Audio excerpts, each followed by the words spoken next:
The latest coastal road with a view of the Sorsogon coastline, the 5.52 km Sorsogon City Coastal Road of 4 lanes, consisting of rock causeways and 3 bridges traversing several barangays. It may be considered among the grandest and build projects in Bicol region under the DPWH Regional Office 5 and Sorsogon 1st District Engineering Office. O diba? So shoutout ko si Tocalo G5M, no? Sabi niya, matagal na yang aprobado ang mga project na yan. Panahon pa ni Gloria, tinuloy lang ni Duterte. May mga perang nakalaan dyan, naging presidente man o si Duterte o hindi, ay matatapos din yan. Lawakan mo, sana iyong pag-iisip, nagkataon lang kay PRRD. So ganito na lang tayo, Tocalo G5M. Bakit hindi tinuloy ni Pinoy? 'Di ba ang ang batas natin is 'di ba nakasaad sa ating saligang batas. Galing Saligang batas. Ayun, meron tayong constitutional law, 'di ba? Na kapag ang isang proyekto, yung pinaka-flagship project ng isang gobyerno, ng isang administration, once na yan ay na-implementa, naging batas, nagkaroon na ng budget at nasimulan na siyang gawin, na kapag groundbreaking na siya, nasimulan ng gawin, ay hindi siya allowed, no? Ito ay bawal, illegal, na hindi ipagpatuloy.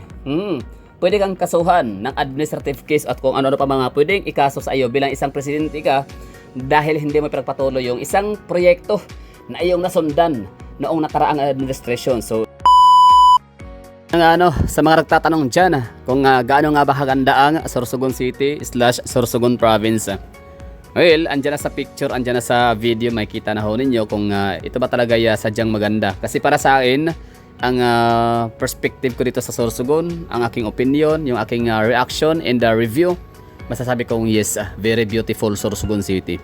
So, tsaka yung probinsya na dito, lalo yung mga bandang Erosin area, yung mga rice fields, no? Tsaka yung mga mountain formations sila, ang gaganda titignan na, or ang ganda tignan na. Pero itong pinapakita ko humura sa inyo ngayon ay ang topography ng Sorsogon City in particular. Okay, so basahin natin gaano ba, maliban sa maganda si Sorsogon City, mayaman din ba talaga siya, no? Or gaano nga ba siya kayaman? So, tingnan ho natin. Sorsogon City, officially the city of Sorsogon is a component city and the capital of the province of Sorsogon in the Philippines. According to the 2020 census, it has a population of 182,237 people. So, alalahanin nyo, it's 2020 data, no? Or datos. So, ibig sabihin 5 years na nakalipas. So, let's assume na nadagdagan sila ng population. So, sabihin na natin na siguro nasa mga 200,000 population na siguro ngayon itong Sorsogon City. Sinubukan ko siyang hanapin yung pinaka latest update ng PSA about sa population ng Sorsogon City. So far wala tayong nakita.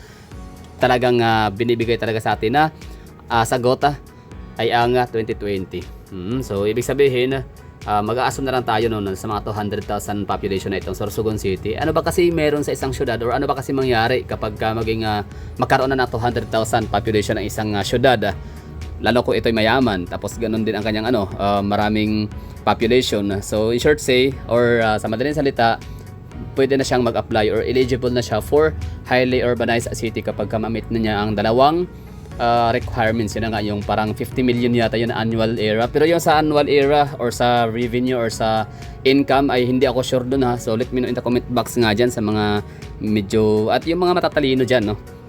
Correct nyo ako or bigyan nyo ako ng insight kung ano ba talaga ang pinaka requirement when it comes to economy or sa parang revenue era or sa tawag nito, yung income ng isang city para makapag-apply na siya or eligible na siya para mag-apply ng highly urbanized city. So, let me know in the comment box para malaman ho natin. Huwag kayong mang-bash, kundi mang-correct. Pwede yun, no? I stand corrected. Okay. And, Sorsogon City, ang mayor nila dito, sinong mayor? Okay, sa region sila, region, Bicol region, ha? So, okay, ang Bicol region, meron silang, 5 provinces. Namely, ang Camarines Norte. So Camarines Norte, yun po yung pinaka-boundary ng Bicol region and Quezon Province or Calabarzon. So Quezon Province, Ragay ng yung pinaka-last municipality ng Quezon Province, and Daet, Camarines Norte naman yung pinaka dulo naman ng Bicol region. Okay? So Camarines Norte, which is ang capital city or capital town ay ang Daet, Camarines Norte. I don't know kung city na bangin ang Daet, pero dati wala pa silang kahit isang syudad ang kailang probinsya. Pangalawang probinsya ay ang Camarines Sur. Yun po yung meron silang independent component city na Naga City. Yun po yung pinaka kabisira ng kanilang lalawigan. And Camarines Sur, Albay. Yes, ang Albay ay isa sa pinaka progresibo para sa akin isa sa pinakamagandang probinsya na napuntahan ko sa buong Pilipinas. Yes, maganda ang Cebu, pero iba talaga din ang ang beauty na ma-offer nitong si Albay. Lalo sa kanang mga mountain formations, syempre andyan ang Mayon Volcano. So tatlo na 'yung nabanggit natin ha. Okay, pang-apat ay ang Masbate City. Masbate Province. Okay, so ang capital city syempre ng Masbate Province ay Masbate City. 'Yun no. Tapos ang Masbate City binubuo sila ng tatlong kapuluan, Borayas Island, Tikaw Island, and mainland Masbate. So yung tatlong lugar na 'yon, tatlong isla na 'yan, napuntahan ko na yan lahat sila. Shout out no mga pade, mga made no ng Masbate Province or Group of Islands. And panglima ay ang Catanduanes. 'Yun, so Catanduanes, naikot ko na yan lahat yan, no? Sa Verac, nagsisimula tayo sa Verac hanggang sa Panganiban, Karamuran, Viga, Panganiban. Galing, no? Galing ko. Nakakatuwa, no? Ganyan na tayo ka gala. Anyways, pang-anim, no? So, mali pa rin sinabi kong 5 probinsya, no? So, ano pala sila? 6 pala lahat ang kailang provinces. So, yung pang-anim ay ito na yung Sorsogon Province, which is ang capital town, capital city is ang kanilang Sorsogon City. Na kung sabihin ng iba, Escudero Baluarte. So yun Bicol region consists of 6 provinces. So if you're coming from Mindanao, Samar, Leyte, pupunta ka ng Manila, madadaanan mo pinaka first and foremost ay ang probinsya ng Sorsogon dito sa Bicol. And pangalawang probinsya ay ang Albay, pangatlo ang Camarines Sur, pangatlo ang maliit na portion ay madadaanan, no? Maliit na portion ng Camarines Norte. So it's 4 lang na provinces ang madadaanan ng inyong sasakyang bus or ng inyong mga private cars papuntang Manila. Yun lang 4 lang na probinsya ng Bicol ang inyong madadaanan if you're going to Manila from Mindanao and Visayas by land. So yung dalawa, yung Catanduanes Province, isla kasi yun, tsaka yung Masbate, isla rin kasi yun, kaya hindi nyo madadaanan yun, no? Baga you have to biyahe pa talaga papuntang magandang isla ng Catanduanes tsaka ng ng Masbate provinces. So hindi rin siya talaga nakakapanghinayang na pumunta sa lugar, hindi kayo masisisi, worth it din ang papunta talaga sa mga lugar nila. Anyway, so yun bali first district itong Sorsogon City. So sino ba ang kanilang So first district, Sorsogon's first congressional district is one of the 2 congressional districts of the Philippines in the province of Sorsogon. It has been represented in the House of Representatives of the Philippines since 1916 and earlier in the Philippine Assembly from 1907 to 1916. The district consists of the provincial capital, Sorsogon City, and adjacent municipality of Casiguran, Castilla, Donsol, Magallanes, and Pilar. It is currently represented in the 19th Congress by Maria Bernadette Escudero, the Nationalist People's Coalition. Okay, so kamag-anak ni pa rin to, ni Senate President Chis Escudero. Okay, balikan natin. Okay, founded sila noong February 28 year 1895. So hindi sila ganun ka lumang syudad or bayan, no? Kumbaga 1800 lang siya. Hindi niya ka-level ang Iligan, Katbalogan, Calbayog, hindi niya ka-level ang mga Iloilo, Cebu, mga Maragondon, mga Ternate, hindi niya ka-level yung mga ganong mga municipality in the city sa patagalan or ibig ko sabihin sa palumaan, no? Nung founded. Okay, meron sila 64 barangays. Okay, Sangguni ang panglungsod naman ng type. Okay, Maria Esther Hamor ang mayor. Tapos si Mark Eric naman Juneda ang kanilang vice mayor. So shout out sa mga taga Sorsogon City. Sino si Maria Esther Hamor? Ibig ko sabihin, kumusta siya bilang isang municipal mayor or city mayor, no, sa inyong lungsod ng Sorsogon City? Kailan ba siya naging mayor? Siya ba ay typical na kagaya ng ibang mga mayor na 3-year terms talaga or 3-termer? So bali, kumusta si ang inyong mayor dito sa inyong Sorsogon City? So for example, bakit ko na tanong siya kung siya ba typical na mayor na kagaya ng ibang mga mayor na nakikita ko sa ibang mga lugar na 3-termer talaga sila. 'Di ba? Every 3 terms lang talaga ang mayor bago sila mawala ng visa. Ibig ko sabihin, disqualified or hindi na sila pwedeng tumakbo for another round of mayoral position. Tama? For example, Duterte, no? So, itong si dating mayor ng Davao na si Tatay Digong, kung tawagin namin dito sa Davao, siya ay 3-termer, no? Tapos, next election is iba naman yung tatakbo. And the same with Vice President Sara Duterte, siya rin ay 3-termer. Parang nasimula yata siya maging mayor 2010 or 2009 election. Tapos natapos siya nitong huli. Tama ba? So ilang years ba yun? 9 years dapat. Tama ba? 3-termer or 4-termer? Ilan bang termino ang mayor, no? Bago sila hindi na pwede tumakbo ng sunod na election as mayor ulit. Okay, so let me know in the comment box, no, kung kumusta ang yung mayor, ang yung kanyang mga taga Sorsogon City ang merong say talaga, no, kung how is the performance level ng inyong mayor. Okay? At sino si Bernadette C. Escudero, okay ba yung kanyang nagiging performance as a representative ng inyong distrito? So kasama dito yung at ano ba yung mga sakop ng distrito ng Sorsogon or District 1. Okay, so Sorsogon City, Kasiguran, napuntahan ko to, ang ganda na. Ito yung magandang palengke na ewan ko lang kung ngayon maganda pa rin ba, kasi hindi ako nakakuha ng chance na mapuntahan ulit ang kailang palengke. Pero maliban sa Maramag Municipality of Maramag ng Bukidnon Province, ay Kasiguran din ang isa sa pinakamalinis na public market na napuntahan ko dati.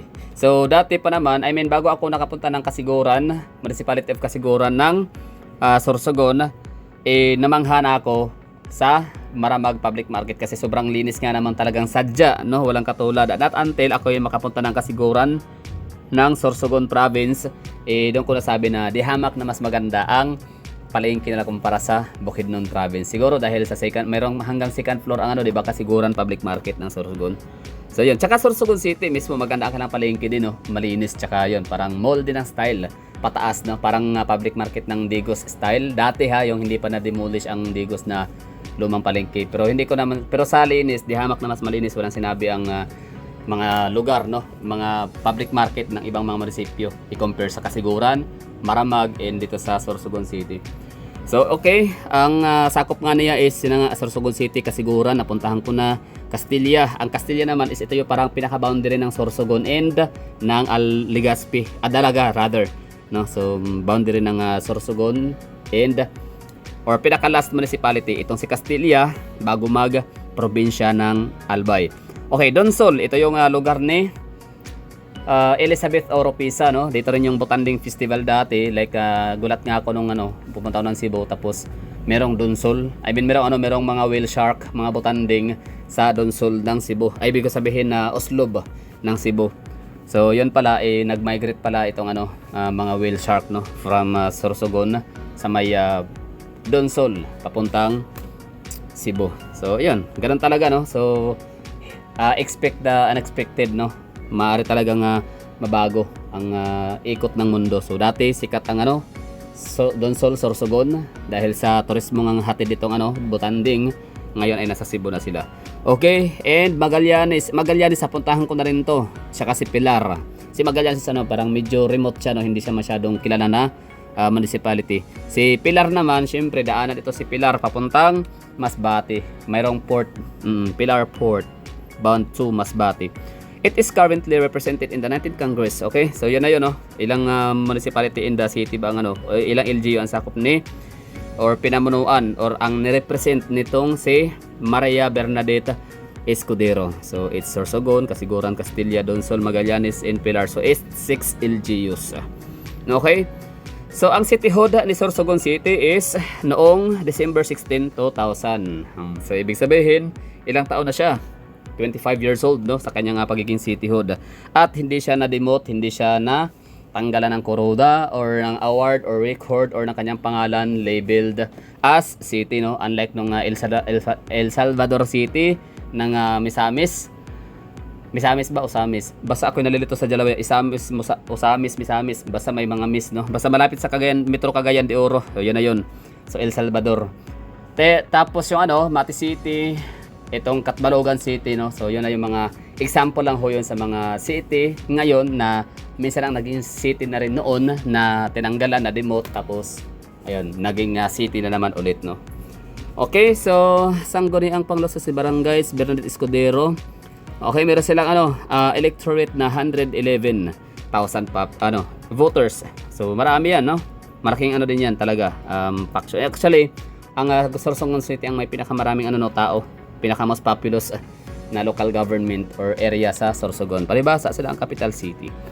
Pero hindi naman talaga ganoon ka accurate. I mean, hindi siya ibig sabihin na pinaka-capital city ka na sa isang probinsya, ikaw na yung pinakamaraming population. Just for example, sa may Samar province, di ba? Catbalogan happens to be the capital town or capital city, or sabihin nating pinaka provincial center, provincial capital, or sabihin natin pinaka political government center ng probinsya. Pero ang mas maraming tao, mas populous city is ang Calbayog City. Okay, so meron silang total land area na 106 or 276.11 kilometers squared. Siyempre, i-convert natin yan into hectares kung ilang hektarya ba consist or binubuo itong si Sorsogon City.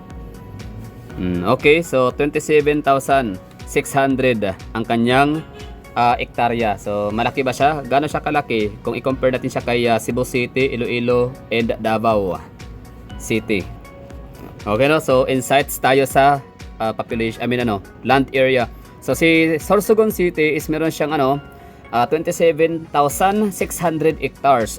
So ngayon, puntahan natin yung Iloilo City, tiningnan ho natin. So ang Iloilo City meron silang 7,800 hectares. So dinivide natin siya kung ilang Iloilo City nga ba ang kailangan para mapantayan ang lawak-lapad nitong si Sorsogon City. So 3.5. So ibig sabihin 3 kalahating Iloilo City equivalent to Sorsogon City. Sa Cebu City naman, meron silang 31,500 hectares. So ngayon, dinivide natin siya sa lawak ni Sorsogon City. So lumalabas dito na mas malaki pa pala si Cebu City, no? Mas malaki si Cebu City ng 1.1. So isang Cebu City at mga 10%, no? ng land area. So, 'di ba? Konti lang naman kasi ang ang difference. So 31,500 hectares ang si Cebu City and 27,600 hectares naman si Sorsogon City. So in short say, halos magkasing laki lang sila ni Cebu City. Okay? So kung ganun pa lang sitwasyon, pwede pa lang magiging isa sa pinakamayamang syudad din ang itong si Sorsogon City in terms of assets, no. Malay natin tsaka sa population kasi 'di ba halos magkapasa ng ng laki.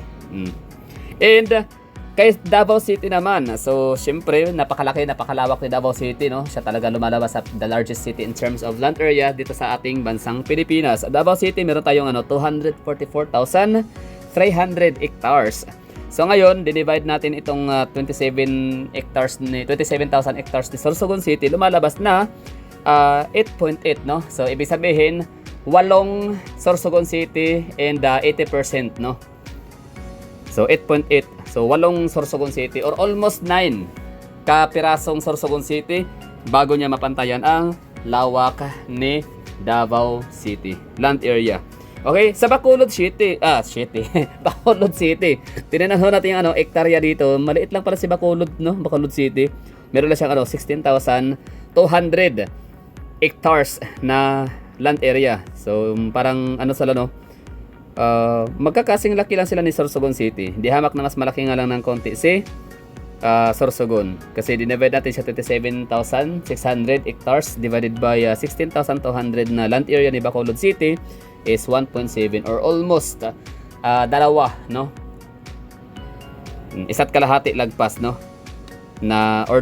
Halos dalawang Bacolod City para mapantayan niya ang lawak ni Sorsogon City. How about Catbalogan City? Capital city, capital town ni Samar Province na kung tutuusin, parang masasabi natin na medyo almost may laban, no? Or medyo fair na ipagtapat itong dalawang syudad na ito, si Sorsogon City and Catbalogan City. Kasi in terms of land area, kasi magkapareha ho sila. So si Catbalogan City ay 27,400 hectares. Ito namang si Sorsogon is 27,600 hectares. So in short say, mas lamang lang ng 200 hectares itong si Sorsogon City. So sila yung talagang pinakamagkakalapit, no?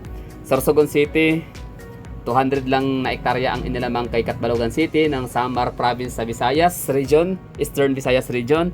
And halos magkasing laki naman si Cebu City and si Sorsogon City.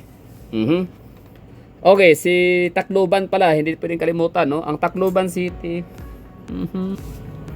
Okay, no? So Tacloban City is ano siya, no? Parang malaki ang kinalaman ni Tacloban and the first district of Leyte sa lugar ni Escudero, no? Mga Escudero family. So Romualdez, Marcos, and Escudero family is ano yan sila, parang tie-up, parang cronies or talagang ano sila, no, alliance. Kasi meron tayong nakitang ano pala, no, nung mga nagdaang araw na itong si Chis Escudero pala nung high school o college pa lang niya, pangarap niya talaga na maging presidente ng Pilipinas at gagayahin niya daw ang kanyang idol na si Ferdinand Edralin or FAM Marcos, na yung dating ano, yung senior, no, Marcos.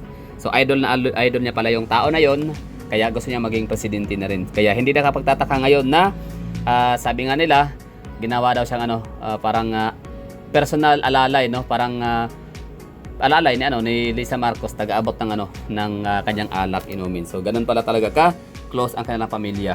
Walang person, ano sila, parang mas malalim pa, no, sa politika at personal, kasi parang pamilya. Idol nga niya ano, mga Marcoses. Anyway, so you know, bali Tacloban City, gaano kalaki ang ano Tacloban City in the si Sorsogon City. So ano lang 1.3, no, ibig sabihin na parang lagpas ano mga Tacloban City, tapos mga 30% ng lawak ng ano, parang ganun 1.3. Yun na yun. So sana meron kayong nakuhang insight, no, sa ating ginawang ano dito, comparison ng land area ng mga bawat lugar. So yun nga, ano, bali syempre sikat ang Iloilo City, sikat ang Cebu City, sikat ang Davao City, sikat ang Bacolod City, Catbalogan. Di ko alam kung sikat bang Catbalogan. I think mas famous or mas may clout, no, mas maraming mga topics about Calbayog than Catbalogan City. And of course Tacloban City, no, whether we like it or not. Kahit pa ayaw natin sa mga Romualdez, Tacloban is Tacloban, no? Maganda rin talaga ang ano nila, syudad, kilala. Hindi lang dahil sa bagyong Yolanda, basta Tacloban is isa yan talaga sa mga destination ng ano, mga pinupuntahan, no, ng mga kakilala natin, mga nasa gobyerno natatrabaho, doon na parang may mga ano, mga seminar, meeting. So laging naririnig natin yung salitang Tacloban, word na Tacloban, Tacloban, Bacolod, yun, no, Baguio, yung mga lugar na yun ang mga lagi nating naririnig na pinupuntahan ng mga delegates natin, na mga representante ng ating LGU. Okay, para mga lakbay-aral. Kaso nga lang yung mga lakbay-aral sistema noon ay wala na siya ngayon, na ano yata, parang na-demolish na. Okay, so tapos na tayo sa land area. So sa elevation naman tayo. So meron silang highest elevation na 3,537 feet. So gaano nga ba ito kataas ang kanang ano, highest elevation? So ibig sabihin yung pinakamataas na bundok, no, ng kanilang lugar, or makikitang pinakamataas sa bundok or pinakamataas sa bundok na makikita sa kanilang syudad. So meron silang ano 37. Asa na ba yun? Highest elevation 3,537 feet. So si ano, kumusta ba si Mount Apo? Gaano ba ito ka taas? So syempre tingnan natin para malaman. Okay, no? So sa ano naman, sa elevation or sa tall heights, ay mas mabilis kong maintindihan itong feet.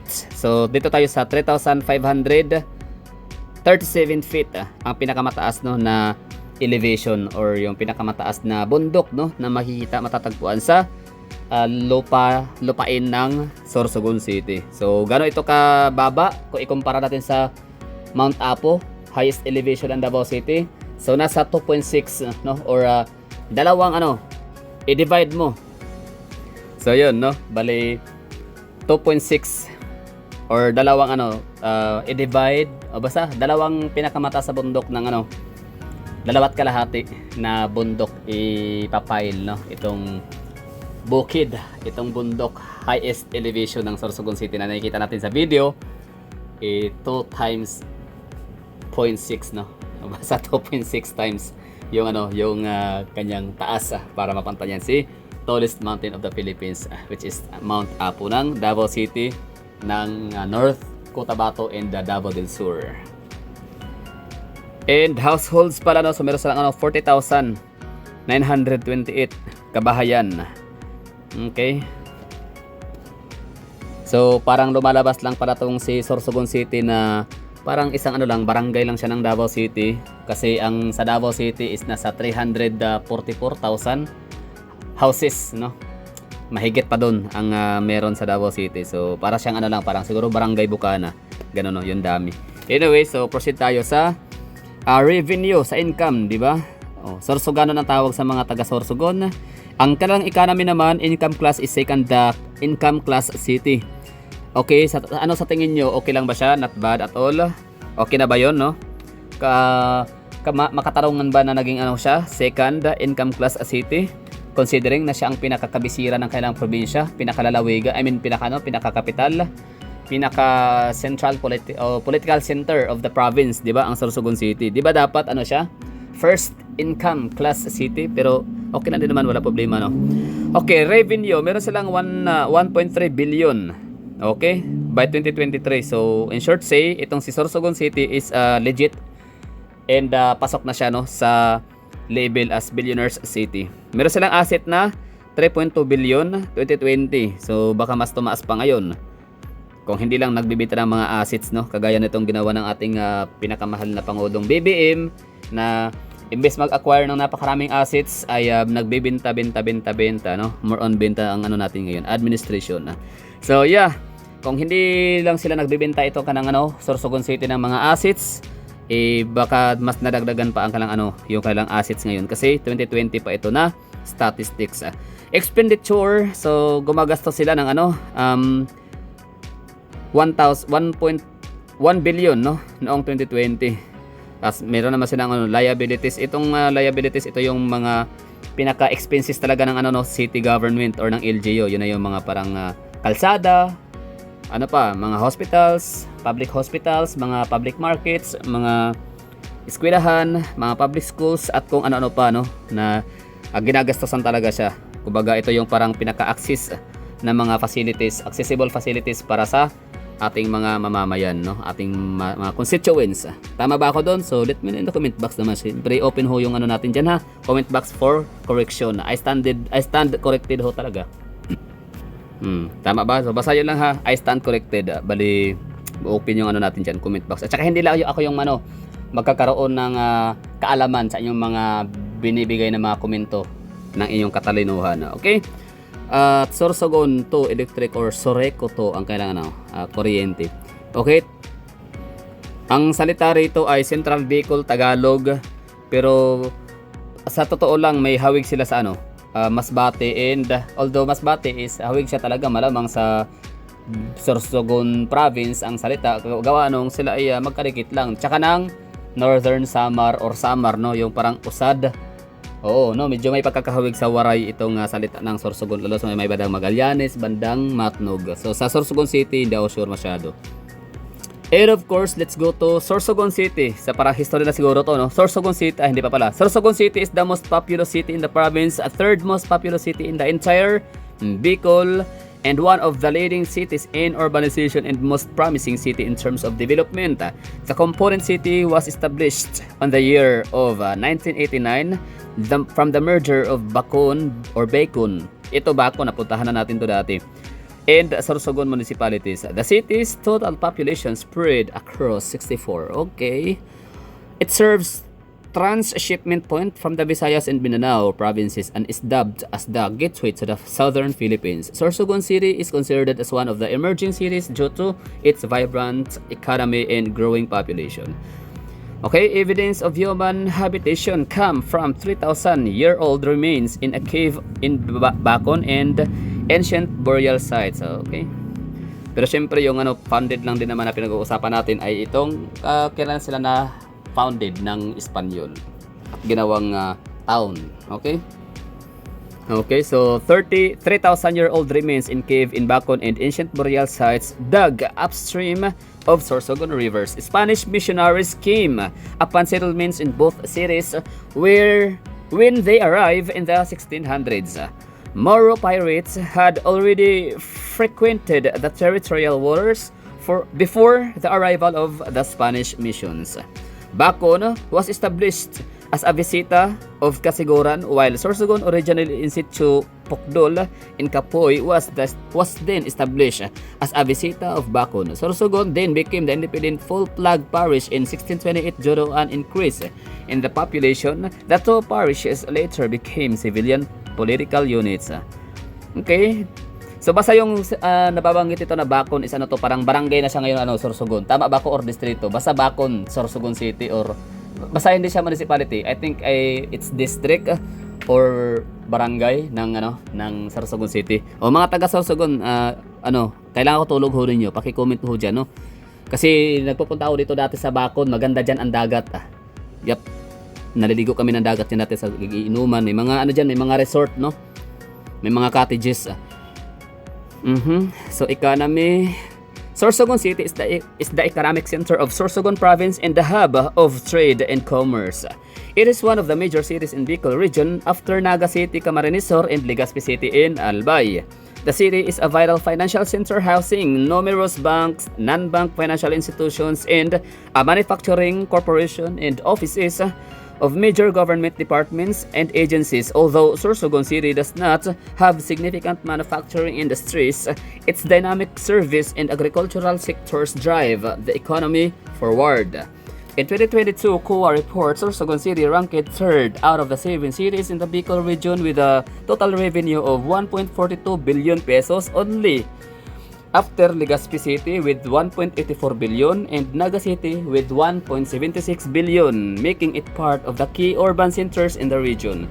Sorsogon City is gradually becoming a major investment hub and is considered one of the emerging cities for doing business in the country.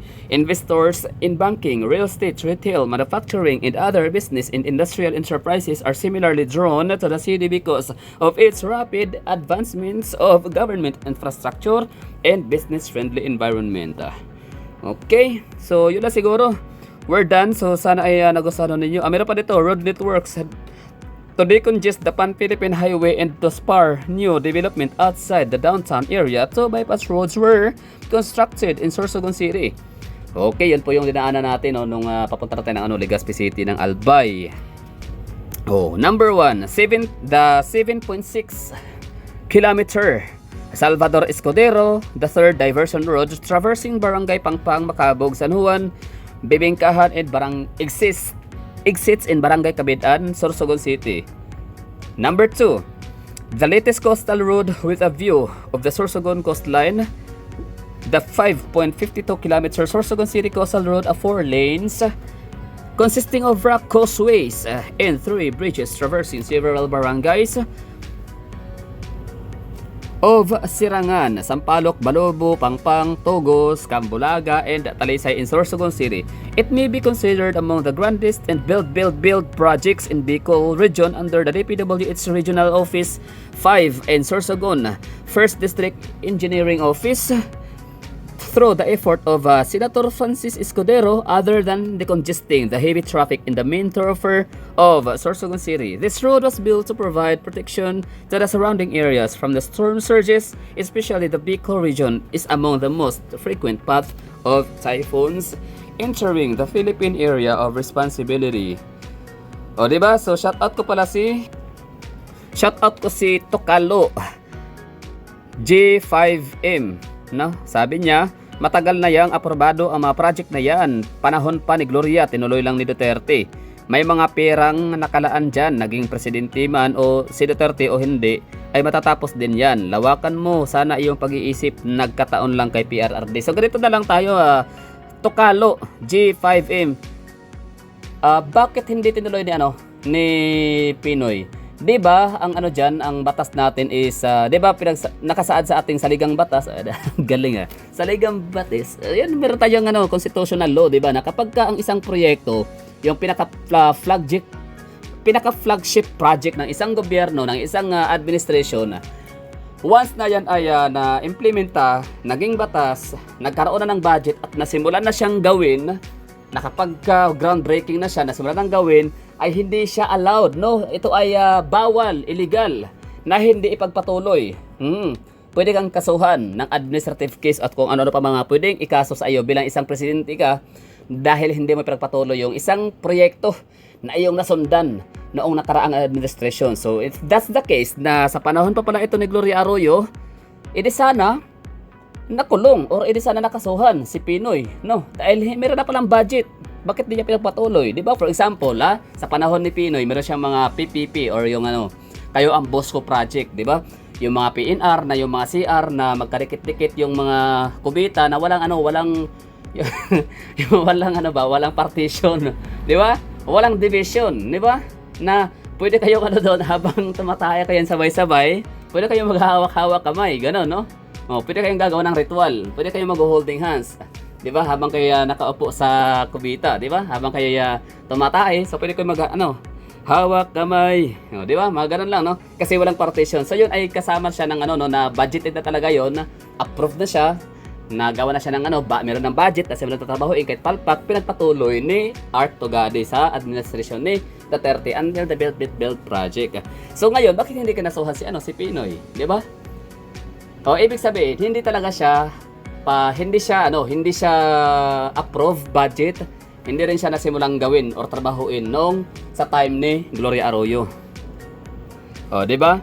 So ngayon, Tokalo G5M, no? Let me know in the comment box. So ibig sabihin, siya, ang proyekto na yan ng itong coastal road ng Sorsogon City is hindi talaga siya isinama or hindi siya budgeted. Parang meron naman kaming ganyan sa Davao City, yung project na Davao Bus Project. In fact, talaga siya, na parang meron siyang budget, parang parang in collaboration with the local government of Davao and national government of the Philippines, no? So syempre si Digong yung presidente, so si Mayor Sara Duterte that time, parang meron siyang parang 100 million yata yun, hindi ako sure sa figure, so parang nasa ganun yun, nabasa ko yun 100 million yung budget para sa gagawing Davao Bus Project mo. Yun po yung pinaka very ambitious, no, na transport project sa Pilipinas at magaganap sa Davao City. So ngayon, Cebu BRT, no? Bus Rapid Transit muna ng Cebu yung pinaka high-end na proyekto, no, pagdating sa transportation project. So sila yung parang inaprobahan ni BBM or sinama ang kanilang BRT yung kanilang project. Meron kami ganyan sa Davao Bus Project. Hindi kami meron siyang budget sa local. Yes, local government unit ni Mayora Sara Duterte dati, and so parang kay Digong naman basta parang na siya, no, nakaplano, andyan na may mga pattern na yata or blueprint o matawag diyan, basta kay andyan na nakaplano, kumbaga parang about to release na lang yung project. So isa siya sa mga gagawin, no, kaso nga lang that time hindi siya talaga siguro na set as priority, pero after sa Davao Bypass Road or mga Davao Bypass Roads, no. So yun yung isusunod sana na proyekto, yung Davao Bus Project na napakabalaking proyekto ho noon sa Davao City. Pero yun na nga, dahil nga ito si BBM na naging presidente, hindi nga niya kaalyado na ang mga Duterte. So meron silang lamat na sa kanilang continuity na pangalan, na labeling, no. Hindi na sila nagkahiwalay na, no, itong Duterte and the Marcos family and Romualdez, kaya hindi na inilagay na sa not priority, or in short say wala nang kwenta, no. Hindi na siya nilagay sa priority project itong Davao Bus Project. Kaya ang nangyari ngayon sa Davao City ay patuloy yung namin dito, yung aming pagdurusa sa traffic congestion during peak hour. Kasi nga continuous yung namin, tuloy-tuloy yung aming phase out, no? Phasing out ng aming mga jeepneys. Tapos konti na lang yung jeep namin, yung tumatakbo, no, yung nade-deliver ng mga pasahero. Tapos wala pang mga buses na hindi pa nakapag-operate yung mga buses, mga high priority bus system namin dito. Kasi nga hindi na nga siya na pondohan ng administrasyong Marcoses, kasi nga hindi na nga sila magka-alyansa. So ngayon, napag-alaman natin, meron siyang connection, no, in some point. Alam niyo bakit? Kasi 'di ba, hindi na kaibigan ng mga Marcoses ang Duterte. So ganun din siguro sa panahon ni Pinoy. So project na itong coastal road ng Sorsogon City sa panahon ni Gloria Arroyo, kaso nga lang nung pumalit ay si Benigno Aquino, hindi niya sinama as priority project itong coastal road ng Sorsogon City. So dahil siguro si Chis Escudero ay taga Sorsogon City. Alam niyo naman ang mga Benigno Aquino, di ba? Or ang mga Aquino.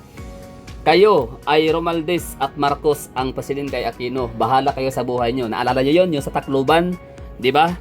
So sabi ni Marojas as DILG secretary, baka nakalimutan niyo ang presidente ay Aquino, Romualdez at Marcoses kayo. So yun, no, bali ano nga siya, hindi siya priority ni biniwalang bahala siya ni Pinoy kasi nga Chis Escudero, idol na idol niya si Marcos. Di ba? So pag-uusapan natin dito, yung credit. Actually, hindi naman credit talaga, ibig sabihin, pasalamat ba, no? Thank you. Kasi ang dami naman pwedeng gawing kabulak-pulan sala talaga sana. Ang dami naman sana tang gawing katarantaduhan itong si Duterte, di ba? Kaysa magtrabaho, pero ang ginawa niya talaga nagtrabaho siya. Meron siyang mga proyekto sinisilip sa panahon ni Pinoy at kung kanino pang yung kay itong sa MRT7 ng Quezon City sa may North Avenue Station. I'm sorry, sa may Trinoma area, no? So hanggang sa San Jose del Monte, Bulacan. Yung MRT7 na yan ay blueprint daw ni President Marcos nung araw ang ginamit ni Digong. Ibig sabihin talagang nakaplano na ho talaga yan. Pero bakit si Digong lang ang nakapagpatuloy? Si Digong lang ang nakapagpagawa. Ibig sabihin kumbaga drawing nila, imagination nila, si Digong ang materialize. Si Digong yung alam niyo yun, di ba? So syempre pasalamat tayo.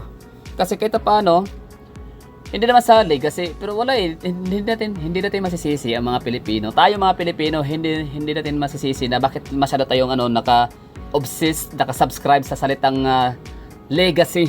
Alam niyo yun, kasi sawa na tayo sa mga politician talaga na walang ginagawa, no? Puro lang mga propaganda, puro lang talaga mga paipal. Alam niyo yun? Parang lagi tayong niluluto sa sariling mantika. For example, gumagawa ng mga proyekto na nakapangalan ang proyekto sa kanilang mga example, Nograles, di ba? Dito sa Davao City ang daming mga gym, basketball courts, covered courts na nakapangalan lagi, no? PBA Party List, Migs Nograles, Prospero Boy Nograles, Carlo Nograles. Alam niyo, kung isipin natin, hindi naman pera ng bayan, ayun ng mga politician yan. Pera natin yan, mga mamamayang Pilipino, no? So, magpasalamat kami sa mga Duterte. Alam niyo bakit, no? Shout out sa iyo, Tokalo, G5M. Bakit kami napapasalamat sa mga Duterte? Kasi nga, nagtatrabaho sila. Oo, they're doing their job. Diba? Nang wala silang pakialam kung i-credit sa kanila o hindi, pasalamat sa hindi, kasi alam nila, trabaho nila yun eh. That's their job. Oo.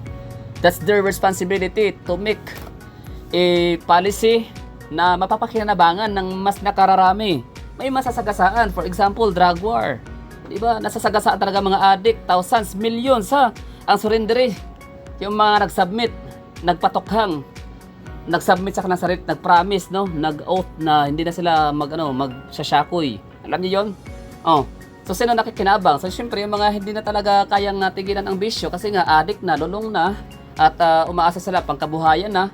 Yun, sila yung nakipaglaban patay sa mga kapulisan, di ba? So sila yung nasasagasaan, sila yung nagiging biktima sa drug war. Which is okay lang para sa aming mga law-abiding citizens.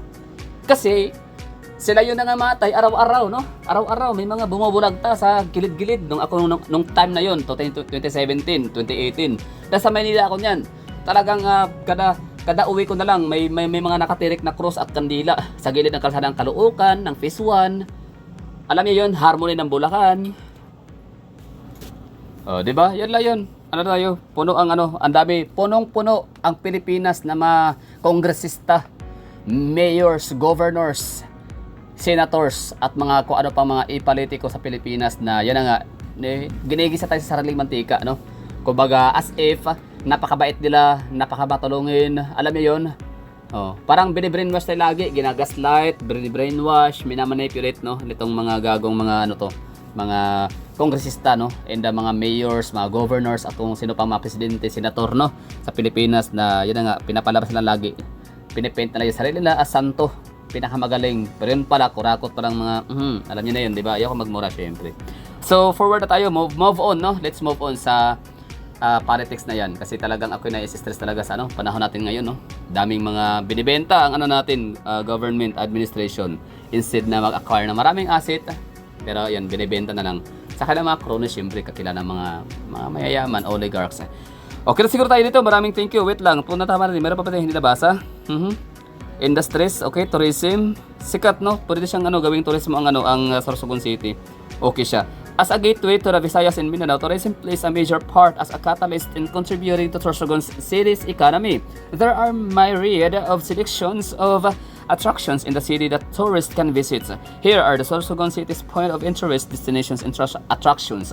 Natural areas: Paguriran Island in Lagoon, Halabang Baybay Beach, Lolongapo Beach, Tolongapo,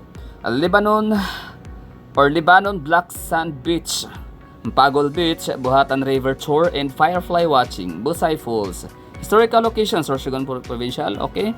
So yun, no, we're done for today's video. Maraming thank you. Oh, festival pala. Pili Festival. This is Sorsogon City's major festival in honor of the patron saints of the city, Saint Peter and Paul. The pili tree and nut is indigenous to the province and is known for its various practical, economic, and nutritional application. Okay, alam ko yan, pili. Masarap yan, pili nut. At alam niyo yung pili nut na yan, hindi lang nut yung makakain natin dyan, pati yung kanyang balat. Ano ba tawag dyan? Yung parang basta, para siyang saging, ilalaga natin, tapos kakainin mo yung isasawsaw mo sa tuyo. Ang sarap. Tapos yung matira dyan, syempre yung na lang, yung buto. Ibig ko sabihin yung parang pinaka-nutshell. Tapos yung nutshell na yun, tsaka mo na siya babasagin. Iitakin mo na siya. Tapos yun, yung laman na makukuha mo nun, yun yung nut. Ang sarap. Okay, thank you for watching and I have to say, bye-bye. Sana ay nagustuhan ho ninyo yung ating content for today's video.